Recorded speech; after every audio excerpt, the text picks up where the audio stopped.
Kakinada మధ్వసభ committee అధ్యక్షులు రాచూరి రాఘవేంద్ర స్వామి ఆధ్వర్యంలో కాకినాడ గుడారిగుంటలో వేంచేసి ఉన్న శ్రీ సత్యదేవ మందిర ప్రాంగణం నుండి శ్రీరామనామ శోభాయాత్ర ఘనంగా జరిగింది. ఈ సందర్భంగా రాచూరి స్వామి మాట్లాడుతూ ఉత్తరాది మఠాధీశులు శ్రీ సత్యాత్మతీర్థ స్వామీజీ ఆశీర్వచనములతో శ్రీరామనామ కార్యక్రమాలను మాధ్వ పురోహితులు యాతగిరి మధ్వేష్ ఆధ్వర్యంలో విశేష కార్యక్రమాలు విజయవంతంగా నిర్వహించబడ్డాయని అన్నారు.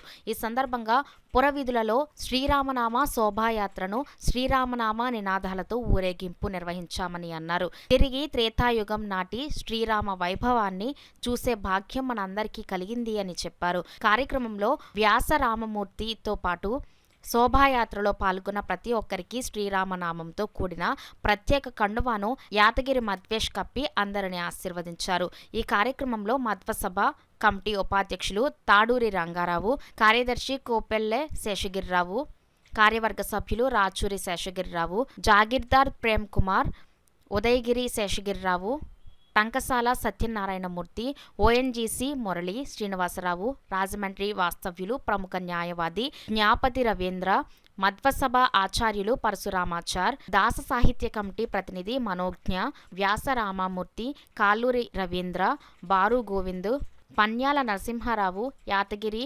రఘుమొత్తంతో పాటు అధిక సంఖ్యలో మాధ్వ గృహస్థులు పాల్గొన్నారు.